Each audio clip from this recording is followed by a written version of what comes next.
नमो तस्स भगवतो अरहतो सम्मा सम्बुद्धस्स।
नमो बुद्धाय दोस्तों, स्वागत है आपका धम्मदान यूट्यूब चैनल में।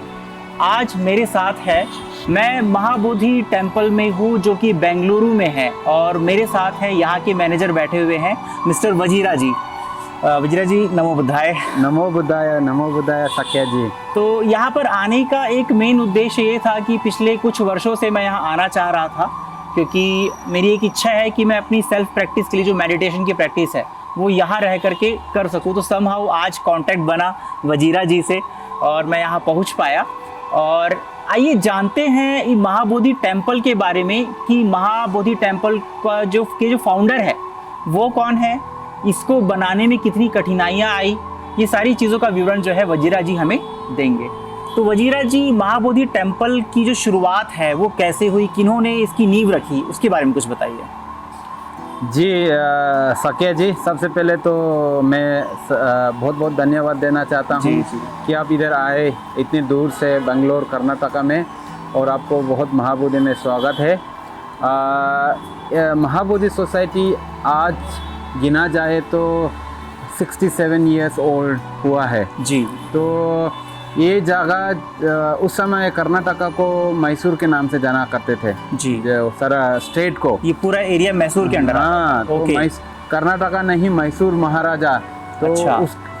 उस नाम से जाना जाते थे। तो ये जो जगह है मैसूर के महाराजा, उनका भी एक विजन था कि अलग अलग रिलीजियस प्रैक्टिसेस को स्पेस देना चाहिए। तो उन्होंने जो अभी महाबोधि जहाँ खड़ा है, उनको एक बुद्धिस्ट, श्रीलंकन बुद्धिस्ट एक ऑर्गेनाइजेशन को उन्होंने डोनेट करके रिक्वेस्ट करके कहा कि एक बुद्धिस्ट सेंटर यहाँ होना चाहिए। तो कहानी तो बहुत लंबा है, मगर हमारा ये इंटरव्यू शॉर्ट रखने के लिए मैं बताऊंगा कि वो श्रीलंकन बुद्धिस्ट होने के कारण और इंडिया में इतना कनेक्शन नहीं होने के कारण वो लोग इधर आ नहीं पाए। तो इस कारण से हमारा पूज्य आचार्य बुद्ध रखिता बंते जी जिन्होंने इस महाबोधि सोसाइटी बेंगलोर को स्थापित किया है ना, उनको एक मशहूर दायाकी श्रीलंका से बोध गया में मिले और उन्होंने देखा कि बंते जी जो है इंडियन है और उनके दिमाग में भी था कि ऐसे कर्नाटका में ऐसा एक जगह है। तो श्रीलंकन बंते जी लैंग्वेजेस, फूड, कल्चर इस सब डिफरेंस इस तरफ नहीं आ पाए। तो उन्हें लगा शायद इंडियन बंते उस जगह को कुछ यूटिलाइज कर पाए। तो उन्होंने बंते जी को ऐसा ऑफर किया कि इस तरह का जगह है बुद्धिस्ट सेंटर रन करने का, क्या आप इसको लेना चाहेंगे? तो उसी समय बंते जी भी 1 महीना से बोध गया में थे।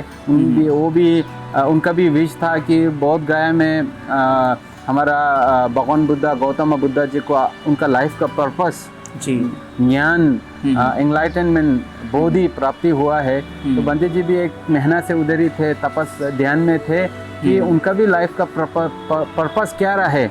इससे पहले वो 6-7 साल बुद्धिस्ट भिक्षु बन के श्रीलंका, म्यांमार सब में ट्रेनिंग ले चुके थे, बट आगे क्या करना है उनको उसका खोज था। तो जब ये मुलाकात हुआ तो उन्हें लगा शायद यही है, मुझे वहाँ जाना है, मुझे वहाँ में एक बुद्धिस्ट सेंटर स्थापित करना है। और उनका अपना पर्सनल लाइफ से भी जब उन्होंने बुद्धिज़्म के ऊपर खोज किया या एक रिनाउंस लाइफ, संन्यास के लाइफ में खोज किया, तो उन्होंने पहले बुद्धिस्ट करके नहीं किया। उन्होंने करीब 2 साल ऐसे बिताया, पूरा कर्नाटका, तमिलनाडु, केरला यहाँ तक पहुँचे थे। तो बाद में उन्हें बुद्धिज़्म के टीचिंग से उनका संपर्क हुआ, उन्हें लगा ये उचित है, उन्होंने वो स्टडी किया। इस तरह से जब वो भिक्षु बने तो बाद में इनको लगा कि मुझे इतने कठिनाई हुई बौद्ध धर्म को मिलने में, सही तरह के किताब, सही तरह के टीचर मिलने में। तो उन्होंने सोचा कि ऐसा एक प्लेटफॉर्म करे आज के ज़माने के युवा या आज के ज़माने जनता को, कि अगर उन्हें बुद्धिज़्म के ऊपर थोड़ा से भी एक सोच आया, बुद्धा कौन है, धम्मा क्या है, शांति क्या है, इस तरह के विचार हुआ तो एक सेंटर होना चाहिए। तो ये इंटेंशन के साथ हमारा आचार्य बुद्ध रखिता बंते जी ने इसको स्थापित किया है। तो अभी यहाँ में एट प्रेजेंट 96 साधु लोग वर्षावास लिया है। अभी ये समय जो है वर्षावास है, बारिश का समय है। एक नियम है कि 3 महीना तक बंते जी लोग साधु लोग बाहर नहीं जा सकते हैं। तो 96 साधु लोग एट प्रेजेंट यहाँ बड़ी प्रेम से सब खा रहे हैं, पढ़ाई कर रहे हैं, ध्यान कर रहे हैं। तो जैसे हमने आपको इंटरव्यू से पहले भी बताया कि हमें काफ़ी कहानियों में सुनने को मिलते हैं कि इतना सारा बुद्धिस्ट लोग प्रैक्टिस करते थे। इवन अशोक महाराजा के टाइम पे भी सुनने को मिलते हैं कि इतना सारा साधु लोग प्रैक्टिस करते हैं। आजकल के ज़माने में ऐसा सुनना तो, देखना तो दूर की बात, सुनना भी कम है। लेकिन आप यहाँ आए तो आपको वो महसूस होगा थेरावाद बुद्धिस्ट प्रैक्टिस कैसे करते हैं, उनका क्या लाइफस्टाइल है। तो मैं इसी दौरान जो भी इन्हें देख रहे हैं उनको भी यहाँ इनवाइट करना चाहता हूँ। आप लोग ज़रूर कभी बेंगलोर आना हुआ तो महाबोधि सोसाइटी बेंगलोर को ज़रूर आइए। वजीरा जी, एक सवाल ये है कि अनागरी धर्मपाल जी जो है उनका क्या कनेक्शन है महाबोधि सोसाइटी से? एक्सेलेंट। मैं अभी एक्चुअली उनका लेने वाला ही था नाम, बट मैं सोचा इंटरव्यू को शॉर्ट करूं। तो अभी जिस दाया के नाम जिनको हमारा गुरुजी ने बोध गया में मिला, उनका नाम है प्रियंका मोनासिंगे जी। वो प्रियंका मोनासिंगे मैडम जो है अनागरिका धम्मपाला की नीस है। तो एक जानकारी ये भी बहुत ज़रूरी है क्योंकि इतना सारा महाबोधि है इंडिया में, ऑर्गेनाइजेशन है, स्कूल है, कॉलेजेस है, और in fact Mahabodhi society of India जिसको अनागरिका धम्मपाला खुद ने स्थापित किया था ताकि बुद्धिज़्म को इंडिया में रिवाइव कर सके। वो एक पिलग्रिमेज की तरह बोध गया आए थे और बोध गया के जो उस समय के सिचुएशन को देख के उन्हें बहुत दिल में कठिनाई हुई क्योंकि ये बिगड़ा हुआ था, उसका कोई ख्याल नहीं था, कोई लोग एंक्रोच किया था, उसका अलग मीनिंग दिया गया। तो उन्होंने उधर, जैसे मुझे सुनने में आया कि उन्होंने उधर एक कठिन अधिष्ठाना लिया, डिटरमाइन किया कि मुझे बुद्धिज्म को रिवाइव करना है। तो इसके लिए उन्होंने महाबोधि सोसाइटी इंडिया जो श्रीलंका के है उसको उसने स्थापित किया। आज के ज़माना के कोलकाता में उधर ऑफिसेस है और इसी तरह से उनका बहुत सारा ब्रांचेस है। तो प्रियंका मोनासिंगे जो अनागरिका धम्मपाला की नींव है, उन्होंने जब ये स्थापित किया ना, ये जगह दिया, तो ये जगह महाबोधि के नाम से थे।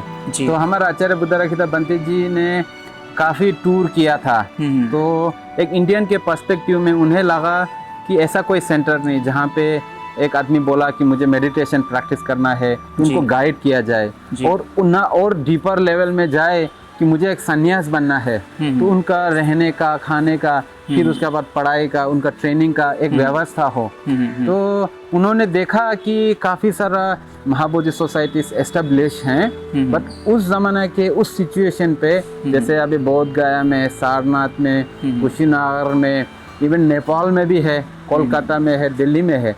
तो ये जब जो भी महाबोधि सोसाइटी है, इधर में विहार कम है, गेस्ट हाउस ज़्यादा है, क्योंकि पिलग्रिमेज लोग आते हैं, उन्हें जब बोध गया आना होता है, उधर वहाँ ठहरने का व्यवस्था होना जरूरी है। वो भी बहुत बड़ा सेवा है उस जमाना के टाइम पे, है ना। अभी भी है, अभी भी चल रहा है। हम भी कभी जाते हैं तो एक रहने का जगह, पवित्र जगह में जब टूर करने जाते हैं तो एक रहने का जगह, वो बहुत बड़ा सेवा है। बट वो इंडियन आदमी लोग को कैसा धम्मा को कैटर करना चाहते हैं, इंडिया के आदमी लोग को धम्मा कैसा, ऐसा नहीं थे। तो जब बंते जी ने वो ऑफर एक्सेप्ट किया कि ऐसा बेंगलोर में जाना है, आपको वहाँ ये जगह दान देना है, स्थापित करना है, उन्होंने बहुत धन्यवाद दिया। और उन्होंने एक चीज़ वेरी क्लियर किया, ज़रूर सेंटर का नाम महाबोधि सोसाइटी रहेंगे, लेकिन इस महाबोधि सोसाइटी का मैं प्रेसिडेंट रहूँगा और मैं अपने तौर तरीका से इस सोसाइटी को आगे बढ़ाऊंगा। मुझे ऐसा कोई दबाव या कोई साइड से पुश नहीं रहे जी, बट मुझे ये फ्रीडम से आप दे रहे हैं, तो मैं महाबोधि सोसाइटी को बेंगलोर को चलाऊंगा। तो वो खुद यहाँ आए 1956 जी 5 जून को, एक बोधि ट्री के सैपलिंग लेके, जो अभी यहाँ लगाए हैं जी। तो अभी बड़ा हुआ है। तो जिस तरह से बोधि वृक्ष बड़ा हुआ है, उसी तरह से हमारा सारा सेंटर भी बड़ा हुआ है। हमारा के अभी प्रेजेंट में 18 सेंटर है, जहाँ पे 300 से भी ज़्यादा साधु लोग प्रैक्टिस कर रहे हैं। अच्छा। अनागरिक हैं, समनेर हैं और भिक्षु हैं। I think around 60 to 70 bhikshus हैं ऑल टुगेदर हमारा सारा सेंटर में। सो ये एक डिफरेंस है महाबोधि सोसाइटी बेंगलुरु, जिसका खुद का 18 शाख ब्रांचेस है, और जो हमारा महाबोधि सोसाइटी इंडिया। तो हम लोग यूजुअली डिफरेंशिएट नाम से बुलाना है तो हम लोग महाबोधि सोसाइटी ऑफ इंडिया बुलाते हैं, जिसको अनागरिका धम्मा पाल जी ने किया है जी। उसी का कंटिन्यूएशन रहा है महाबोधि सोसाइटी बेंगलोर, एक अलग सा ऑर्गेनाइजेशन, बट एक अलग फॉर्म से इंडियन आदमी लोग को कैटर कर रहे हैं। तो आज भी बेंगलोर में जितने भी साधु है सब इंडियन है, दूसरे देशों से नहीं है। तो ये एक डिफरेंस है, और बहुत बड़ी सुंदरता से दोनों अलग ऑर्गेनाइजेशन से काम हो रहा है। अपने अपने तरीका से भगवान बुद्धा की टीचिंग को स्प्रेड कर रहे हैं, बचा रहे हैं, रिवाइव कर रहे हैं। तो ये है मेरा कहने का मतलब। रिसेंटली 23 सितंबर को हमारा बड़ा बंते जी का 9th डेथ एनिवर्सरी मनाया गया। तो कुछ दिन पहले ही 157th birth anniversary of Anagarika धम्मापाला भी हम लोग यहाँ मनाया है। ओके, तो ऐसे हैं। अच्छा वजीरा जी, अभी आने वाले 16 अक्टूबर को यहाँ पर कठिन चीवर दान होने वाला है, तो कठिन चीवर क्या होता है, इसकी कुछ मतलब ब्रीफ इंफॉर्मेशन दीजिए और इसके क्या लाभ है। बहुत धन्यवाद सक्या कि आपने इस बातों को लिया है, टॉपिक को लिया है। अभी जैसे बुद्धिज़्म जो है एक टीचिंग है, पर बुद्धिज़्म एक कल्चर भी है जी। एक उपासक, एक ले मैन या एक क्या बोले गृहस्थ, जिनका शादी है, जिनका बिजनेस है ना, उनको कैसे बुद्धिज़्म प्रैक्टिस, और एक साधु है जो सारा अपना रेस्पॉन्सिबिलिटी, वर्ल्डली रेस्पॉन्सिबिलिटी, दुनियादारी का रेस्पॉन्सिबिलिटी छोड़ के प्योरली अपना सारा टाइम धम्मा में देते हैं। तो प्रैक्टिस के साथ एक कल्चर डेवलप होना बहुत ज़रूरी है। तो ये जो कठिन चीवर दान है, ये जो भगवान बुद्ध के जीवित समय में भी एक हादसा हुआ है जी कि कुछ बंते जी लोग भगवान बुद्ध से मिलने जाना चाहते थे। आई थिंक श्रावस्ती में उस समय भगवान वहाँ ठहरे थे, तो बारिश होने के कारण नहीं आ पाए। तो फिर बारिश में चलना मुश्किल है। तो और तो एक भी ये भी है कि बारिश के टाइम पे पिंडपात जाना मुश्किल है, और उस ज़माने में खेतों में जाना होता है, उससे पेड़ पौधों का नाश होते हैं। एक बारिश का टाइम ऐसा है कि जहाँ पे पैदा फूल सबका उत्पन्न होना होता है, उसके साथ कीड़ा मकोड़े से आना होता है। उस समय चलना जो है एक हानि टाइप का है।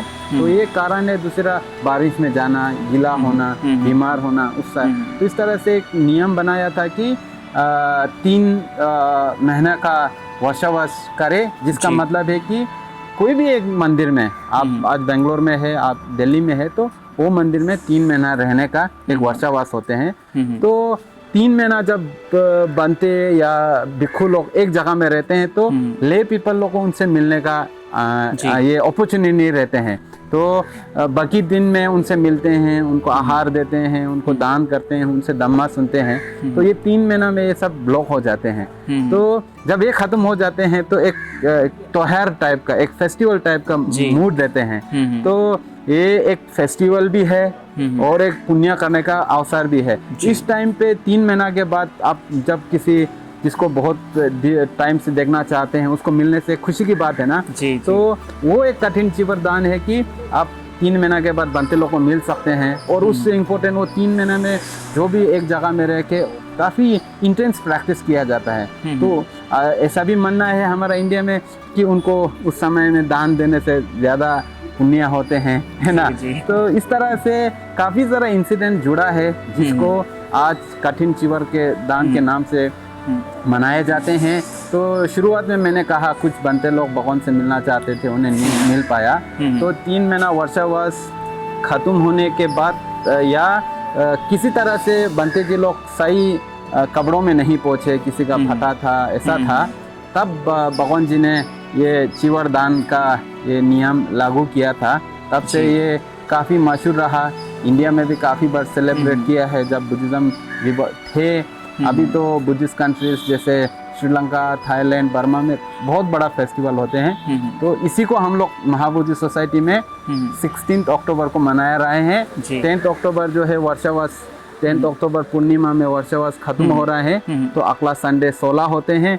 तो हम सोचा 16 में आदमी ज़्यादा गैदरिंग करे। हम यहाँ पे काफ़ी साल से मना रहे हैं। इस दिन में आदमी लोग आते हैं, चीवर रहते हैं, 100, 100, 150 ऐसे चीवर। तो हर एक बनते जी को चीवर दिया जाता है, और उसके साथ उनका जो भी मोनेस्टिक नीड्स होते हैं तो वो सब ऑफर किया जाते हैं। और कुछ साल पहले तो हम लोग नॉर्थ ईस्ट से डिवोटीज को बुलाते थे। वो एक ही रात में कपड़ा रुई बनाना, धागा बनाना, फिर उसको कपड़ा में इतना लेंथ करना, 5-6 ग्रुप होते हैं, फिर वो लेंथ को जुड़ा के एक चीवर बनाते हैं।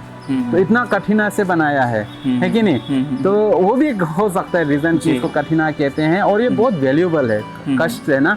तो अभी तो ऐसा अवसर नहीं हो रहा है, बट फिर भी इसको रिवाइव करने का कोशिश है। तो जो भी इस इंटरव्यू क्वेश्चन आंसर को देखे इस चैनल के द्वारा, आपके चैनल के द्वारा, धम्मा दान के द्वारा, तो उनसे हमारा रिक्वेस्ट है कि इस महाबोधि में आए, या हमारा प्रोग्राम ऑनलाइन है उधर में पार्टिसिपेट करें, इस चीज़ के बारे में जाने, इस चीज़ के बारे में खोजे, तो हम अपने बुद्धिज़्म के कल्चर को रिवाइव कर सकेंगे। इतना कह के समाप्त करता हूँ। कुछ सवाल और है मेरे जी। जैसे कि आप थोड़ा सा बताइए कि यहाँ जो मेडिटेशन सेंटर है वहाँ पर मतलब कितने दिन के कोर्सेस होते हैं?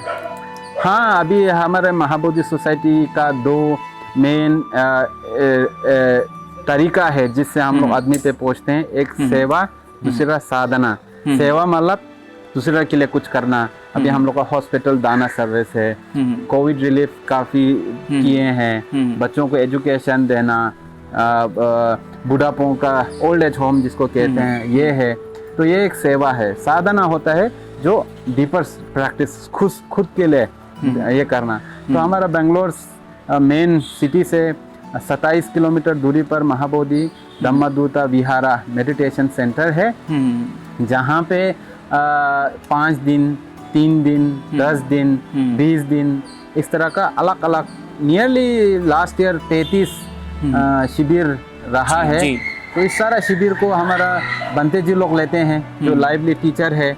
और बुद्धिज्म जो है कहीं में थोड़ा सा चूक गया है कि सिर्फ ध्यान सोचते हैं। तो 2-3 घंटा 2-3 hours sitting closing your eyes and being very strain, ऐसा नहीं होता। उसमें ध्यान बोलने से उसमें खुशी होते हैं, उसमें श्रद्धा होना होते हैं। तो भगवान बुद्ध ने भी काफ़ी में कहा है कि श्रद्धा एक बीजा है जहाँ से स्पिरिचुअल ग्रोथ होते हैं। तो हमारा मेडिटेशन कितना भी लंबा और कितना भी ये हो, लेकिन आपके अंदर श्रद्धा नहीं है, वो खुशी नहीं है, इस चीज़ को आगे झुकने की ये नहीं है ना, तो कुछ कहीं चुक जाते हैं। तो हमारा यहाँ मेडिटेशन सेंटर में पूजा होते हैं, बनते जो साथ क्वेश्चन आंसर होते हैं, उनका लाइफस्टाइल होते हैं, उनके लिए खाना भोजन सर्व करना होता है। तो ये एक इस तरह का कोर्स है जो बेंगलोर में अभी केवल है, लेकिन सारा इंडिया से, कभी कभी विदेश से भी जैसा अवेलेबिलिटी हो तो कोर्सेस आते हैं। और सारा कोर्स जो है फ्री है, रहना, खाना, ट्रेनिंग, किसी का कोई चार्जेस नहीं है कि इतना वैल्यूएबल है कि उसका कोई तोल नहीं कर सकता है, तो इसलिए वो तो फ्री में है। और तो इतना कहना चाहता हूँ कि अभी भी कोर्सेस ओपन है हर साल। सिर्फ हमारा गुरुजी लोग नहीं, कभी कभी थाईलैंड से आचान लोग आते हैं जो कभी बहुत सीरियस फॉरेस्ट ट्रेडिशन में प्रैक्टिस करते हैं, म्यांमार से, श्रीलंका से आते हैं। तो इस तरह से कभी कभी बहुत बड़ा गुरुजी लोग आते हैं, तो उनका साथ 2-3 दिन बैठना भी बहुत इंस्पायरिंग होते हैं। तो इसके अलावा हमारा खुद का जो मोनेस्ट्री यहाँ बताया, तो वो भी 1-1 महीना 2-2 महीना इंटेंस मेडिटेशन में प्रैक्टिस के लिए जाते हैं। तो ये हमारा सेंटर है, जिसको कोई भी इंटरनेट में सर्च कर सकते हैं और आ सकते हैं। यहाँ की वेबसाइट में जैसे हम अप्लाई करना चाहे रिट्रीट के लिए, मेडिटेशन रिट्रीट के लिए, तो क्या पॉसिबल है वहाँ पर? हाँ, पॉसिबल है। तो वहाँ पर ऑप्शंस बने हुए हैं वेबसाइट में। हाँ, वेबसाइट में सारा कोर्स का कौन सा कोर्स कौन ले रहा है, कितना ड्यूरेशन का, उसमें क्या टाइम टेबल रहेगा उसका, ये अवेलेबल है। फिर मैनेजर का नंबर है और फॉर्म है, तो काफ़ी सारा चीज़ है। जो महाबोधि सोसाइटी के जो फाउंडर थे भंते बुद्ध रखिता जी, तो उनका जो रहना है, जो जन्म हुआ था, क्या वो मणिपुर में हुआ था? हाँ, ये सच है। बंते जी इंफॉल मणिपुर में जन्म हुआ था। एक बंगाली फैमिली से बिलोंगिंग करते थे। उनका काफ़ी बिग फैमिली थे उस ज़माने के टाइप का। तो उनका नाम क्षमा चाहता हूँ, उनका ले नाम क्या था याद नहीं, बनर्जी ऐसा कुछ थे उनके नाम। तो बाद में जब उन्होंने ये साधु बना, तब उनका ये भी कहना ज़रूरी होगा कि जब बंते जी बुद्धिज़्म के ऊपर खोज रहे थे, तब उनको इंडिया में ऐसा कोई बंते नहीं मिला, तो ऐसे ऐसे करके उन्हें कुशीनगर में पहुंचा। वहाँ पे चंदामणि महाथेरा जो बर्मा से आए थे, वहाँ पे जाके उन्होंने उनसे धम्मा दीक्षा ली। और बंते जी ने भी आसान से उन्हें साधु नहीं बनाया, काफ़ी टेस्ट कराया। कपड़ों में बहुत वैल्यूबल है ना बंते का कपड़ा देना, तो उन्होंने देखा कि वो क्षमता उसमें है। तो उनके बाद उन्होंने ही उनको श्रीलंका और थाईलैंड या बाकी देशों में पढ़ाई के लिए सपोर्ट किए हैं। तो जैसा कि आपको इन्फॉर्मेशन मिली, इस महाबोधि सोसाइटी की जो स्थापना करी भदंत बुद्ध रखिता ने करी, वो मणिपुर से बिलोंग करते थे। वहाँ उनका जन्म हुआ, इम्फाल में उन्होंने अपनी पढ़ाई पूरी करी और वो आर्मी में थे। और आर्मी में सेवारत रहते हुए उन्होंने ये पाया कि जब युद्ध होते हैं, World War II था, तो बहुत ज़्यादा हिंसा हुई थी, वायलेंस हुआ था। तो वो सारा चीज़ देखने के बाद उनके चित्त में ये भावना जागी कि इतनी हिंसा है इस विश्व में, तो उन्होंने उसको क्विट किया, उस संसार को, और शांति की खोज में निकल पड़े। तब जैसा कि वजीरा जी ने बताया कि उनके गुरुजी का नाम क्या था जिन्होंने प्रवज्जा ली? चंदामणि महाथेरा चंदामणि महाथेरा जी के संपर्क में आए, उनसे प्रवज्जा ली और वहाँ से उनकी जो है धम्म की शुरुआत हुई, स्पिरिचुअल जर्नी की। और उसके बाद उन्होंने अपनी स्पिरिचुअल जर्नी की जर्नी तय करते हुए महाबोधि सोसाइटी की स्थापना करी बेंगलुरु में, और महाबोधि सोसाइटी की स्थापना के अलावा कई हॉस्पिटल्स बनाए, और कई ऐसे बच्चे हैं जो फाइनेंशियली स्ट्रांग नहीं है, उनको भी हेल्प करती है महाबोधि सोसाइटी पढ़ाई के लिए, और जो नोविस बनना चाहते श्रामणेर प्रवज्जा के लिए भी जो है प्रेरित करती है। तो इस तरह से महाबोधि सोसाइटी ने अपना कार्यभार बखूबी निभाया है, धम्म को लोगों तक पहुंचाने में बहुत ज़्यादा सहायता करी है। तो मैं चाहूँगा कि आप भी महाबोधि सोसाइटी बेंगलुरु तक पहुँचे। इसकी ब्रांचेस आई थिंक सिक्किम में भी है, फिलहाल तो नहीं है हमारा अभी। अरुणाचल प्रदेश में 5 ब्रांचेस है। त्रिपुरा में 3 है, बोध गया में, हैदराबाद में है, कर्नाटका में 5 है। तो इसी के साथ मैं ये बात भी जोड़ना चाहूँगा कि बुद्धिज़्म जब यहाँ से खो गए थे या वैनिश हो गए थे, तो कुछ जगह थे जैसे लद्दाख या अरुणाचल प्रदेश जो बर्मा थाईलैंड के बॉर्डर पे, बांग्लादेश के बॉर्डर में आते हैं, उस जगह में बुद्धिज़्म अभी भी थे। वो जो ट्रेडिशनली जो परंपरा से जनरेशन से बुद्धिज़्म को फॉलो कर रहे हैं, बट उधर में एजुकेशन के फैसिलिटीज़ नहीं थे, तो विच मीन्स काफ़ी डिफ़िकल्टीज थे। तो हमारा बड़ा बंटी जी ने ये भी ऑब्जर्व किया कि जो एग्जिस्टिंग बुद्धिस्ट है उनको पहले तो बचाना है, उनको जो, तो उस कारण से ही ये सारा एजुकेशन हमारा अभी 5 CBSE स्कूल है जहाँ पे 1000 से भी बच्चे पढ़ते हैं। तो उन्होंने वहाँ से बच्चे को लिए एजुकेट कराए, हॉस्टल फैसिलिटीज़ कराए। तो अभी तो हमारे बच्चे लोग कहाँ पहुँचे, बहुत सारा ग्रो हो गए हैं, अलग अलग प्रोफेशन में एक्सेल कर रहे हैं। तो ये भी एक बहुत बड़ा योगदान है जी। तो और बुद्धिस्ट कल्चर में ऐसा भी होता है कि हर फैमिली से कोई ना कोई बच्चे स्पिरिचुअल लाइन पे जाए, धम्मा के लाइन पे जाए। इनफैक्ट मेरा खुद यंगर ब्रदर 25 साल से साधु बना है। हम मैं लद्दाख से हूँ, तो हमारे यहाँ महायान के प्रैक्टिस होते हैं, वज्रयान के। तो मेरे मम्मी पापा ने मुझे यहाँ स्कूलिंग के लिए भेजे, तो मेरे भाई को लामा बनाया, साधु बनाया। तो इस तरह से वो जो ट्रेडिशन जो है उसको प्रिजर्व करना, उसको भी सही सलामत पहुँचाना। नहीं तो अभी बहुत सारा कन्वर्शन रेट बहुत तेज पे चल रहा है, स्पेशली ये जो पॉकेट्स एरिया है जहाँ पे मीडिया न्यूज़ नहीं पहुँचते हैं, तो उनको प्रिजर्व करना भी बहुत बड़ा योगदान है, जिससे मुझे लगता है। और बुद्धिस्ट फैमिली का ये भी एक इंटेंशन होता है, जैसे कि हर पेरेंट्स चाहते हैं कि उनका बेटा अच्छा लाइफ सेटल करे, उनका लाइफ में सुख रहे, वो अच्छा डॉक्टर बने, इंजीनियर बने, या जो भी प्रोफेशन है उसमें एक्सेल करे। तो बुद्धिस्ट फैमिली एक पेरेंट्स का ये भी विश होता है कि उनके लिए सबसे बड़ा गोल होता है निब्बाना, जिसको बोलते हैं बोधि। तो बाकी सब ये सब होते हैं। तो अगर मैं एक पेरेंट्स हूँ, मैं अपने बच्चों को सबसे बेस्ट चीज़ देना चाहूँ। ऑफ कोर्स मेरा बच्चा डॉक्टर बनना चाहा तो बेस्ट डॉक्टर बनिए, पर पेरेंट्स होने का एक ये भी आपका रिस्पॉन्सिबिलिटी होता है कि उनको, आपको जो लगता है उनके लिए बेस्ट। तो हमें तो लगता है कि सबसे बेस्ट जो है निब्बाना है, सारा दुख से मुक्ति होना संसार से। तो इसी कारण से उन्हें ये टेम्पल्स में, मोनेस्ट्री में भेजा जाते हैं कि तभी वो ट्रेनिंग करे। फिर उनका फैमिली प्लानिंग भी ऐसे होते हैं, उतना तो एजुकेट नहीं रहा, बट फिर भी इतना वाइसली वो लोग प्लान करते हैं कि कुछ जाए मंदिर में, बुद्धिज़्म को प्रैक्टिस करे, और कुछ जो है अपने लिए रहे। तो ये बात भी आपके इस ब्रांचेस के बारे में बातें किया, तो ये जोड़ना चाहता हूँ। केवल अभी 18 ब्रांचेस है महाबोधि सोसाइटी के। तो वजीरा जी, आपके द्वारा हमें बहुत सारी इन्फॉर्मेशन मिली महाबोधि सोसाइटी के बारे में, एंड मैं आपका बहुत ज़्यादा साधुवाद करता हूँ कि आपने अपना अमूल्य समय दिया धम्मदान यूट्यूब चैनल को। धन्यवाद सर। अलेक्स साकिया जी आए हैं, सवेरे बताया मुझे मिलना है, तो ये इंटरव्यू एक स्पॉन्टेनियस चीज़ से हैं। एक्चुअली उन्हें गुरुजी से मिलना था, बट हमारा गुरुजी अपने टाइम टेबल से बिज़ी होने के कारण नहीं मिल पाए।